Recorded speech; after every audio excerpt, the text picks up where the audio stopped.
people feel that when they go to pull the lever. Yeah, and I got to say, the reason a lot of people are attracted to Trump, he's fun, he's authentic, he jokes, he laughs, and I mean, the left he's lost all of his new Gen Z support, so something has shifted. Oh, Jessica, the polls. The polls, Right, when you like them, you're like, here's my poll, and then I'm like, oh, no Gen Z support, and you're like, we gotta go. I pre-bought the Jessica polls. Okay, we do gotta go. Polls. What are they good for? Absolutely nothing. Wait, no, that's not how the song goes. It's war. What is it good for? Absolutely nothing. Anyway, this video is about Gen Z and how they are reacting to the war in Iran. So let's hear from some of them. What is your main concern? What is your main fear the minute this news broke? Hi, Jesse. So I would say, I'm generally against the war in Iran. It seems that conflicts in the Middle East have been ongoing our entire lives as Gen Zers, and they've had very little positive impact. So I would say the major concerns now are, rising taxes and rising gas prices. And that seems to be the things that would directly affect me and millions of Americans nationwide. You, as a small business owner, what are your biggest concerns, or what are you doing to prepare? Yeah, I mean, with the way that the economy is, and has been, it's already negatively impacted me in so many ways with both rent and grocery prices, that this is just another negative impact that's occurring on top of everything else. And as a small business owner, and not just that, but someone who also coaches youth sports and works another job just to keep up with the economy, this, I feel like I'm doing all that I can be doing at this time to try to counteract what's happening with the war in Iran. Ah, yes, a younger generation being against an unnecessary war in the Middle East, while older generations condescend them, act like they don't know what they're talking about, and then send their peers to their deaths. Welcome to the club, Gen Z. This is actually one of the few rites of passage we actually still have in the United States. Anyway, speaking of condescending older generations, here's this guy. Do you think Jessica has a fair point asking when this whole thing is going to end? Because the misdirect is fine for our enemies. It's not okay for the American people. And we deserve a timeline, especially when people are worried about... I don't think you want to put a timeline on something like this. It'll be over when he says it's over. And the objectives have almost been accomplished. Miss Lindsey Graham, is this a 20-year war?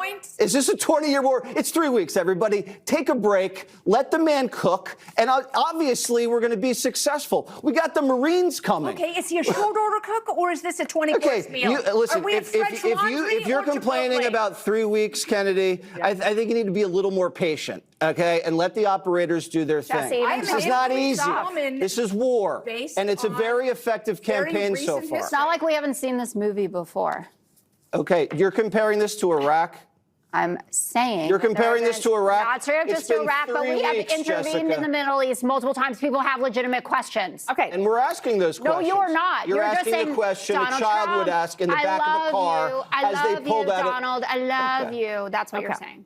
I think it's important to remember that Jesse Waters is a personification of rage bait. And so the spike in blood pressure that you feel whenever he talks is just part of his magical pagan witchcraft. And to resist it, you should just remember that sometimes his own mother doesn't invite him to Thanksgiving. See how that works? Now, yeah, I am a little fatigued by the United States continuing to go to war in the Middle East over amorphous at best claims. And I think a lot of folks in Gen Z are as well. In fact, I'm not a betting man, but if I were to be, I would imagine that there's a good chance that when this video goes live, there may very well be boots on the ground, a phrase that we have all been hearing over and over again since this whole thing started. And now that I'm thinking about it, the fact that I actually could probably bet on that is making me feel again like I'm listening to Jesse Waters, because I'm feeling a sense of rage and perhaps nausea. So let's switch it up a little bit, and here's some good news.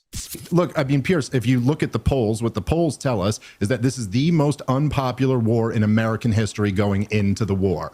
And CNN is going to read you these North Korea numbers. Actually, in fact, I think it was better than Kim Jong-un did in his last election, 100% of MAGA. But what does that really mean? I mean, the truth is, Pierce, you kind of nailed it here in your opening, right? Even when Joe Biden was clearly senile and was forced to pull out of his reelection campaign, the majority of Biden supporters still supported him, you know, and like there was still going to be like 40-something% of the electorate would have voted for Joe Biden. Now, that wasn't enough, though, and that's why they forced him out, because you need a coalition to carry you here. So this comes down to like how you're defining MAGA. If you want to say Joe Rogan and Theo Vaughn and Andrew Schultz and all these guys, they're not MAGA. Well, okay, but they were relevant enough for Donald Trump to go on all of their shows in the campaign. And the point is that the coalition that got Donald Trump elected in 24, that got him for the first time ever to win the popular vote, that coalition has been destroyed. Okay, real quick, y'all.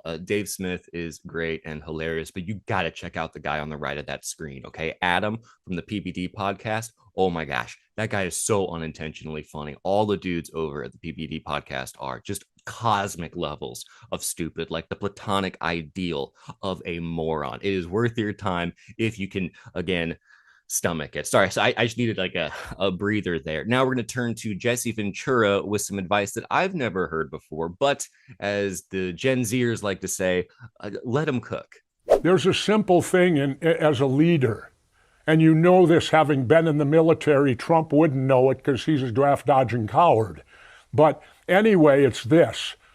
A war is justified if you're willing to send your kids. Because how can you send somebody else's kids to a war if you won't send your own? So I'm calling right now for Barron Trump, Donald Trump's son. You know, after all, he's had 3 wives, he's had kids by each wife, and nobody's ever served in the military. To my knowledge, a Trump in the last 100 years has never done military service. Well, Barron, you can change that. Enlist in the United States military right now. Do something your father didn't have the courage to do. Do something your father didn't have the patriotism to do. I want to see a Trump in the military. Oh, say, can you see Barron going overseas? Wow, what a journey we've been on today, folks. I mean, my goodness, you have Gen Z who's quite upset about this war in Iran, as well as plenty of millennials who are upset about it, and even plenty of older people, and even plenty of people on the right. And you have Jesse Ventura calling out the president and calling on him to send his son, his youngest son that he knows of, into a war zone, while also calling out Trump and his ancestors for cowardice. Now, a talking point that has been used quite a bit throughout this whole thing is this idea that, well, we have to attack Iran first because they might attack us first. They might develop a nuclear weapon and then attack it. So we have to get in there first. Now, here's the thing. If you continue to attack other nations or destabilize other nations or governments because you think they're going to do that to you first, and you keep doing, and in the process you kill people, eventually you're the one killing people, you know? Like, you end up not being the good guy anymore because you have decided in your mind that everyone else is the bad guy. Do you see how that works? It's sort of like if you're a person and you're constantly thinking everyone's out to get you, it might be your problem. So anyway, that's just something to think about. And it doesn't help that both the Republican administration and the right-wing media that spout their talking points are all composed of just cartoon villains. And they just keep saying the same things over and over again and demanding that everybody listen to them. But I don't think we're in the early 2000s anymore. So hopefully that too will help people realize, and this is my hot take for the video, war isn't good. Someone said it, right? Oh, way to go. Way to go, Elliott. Who would have guessed? And also send Barron. Send them. They're going to be safe, right?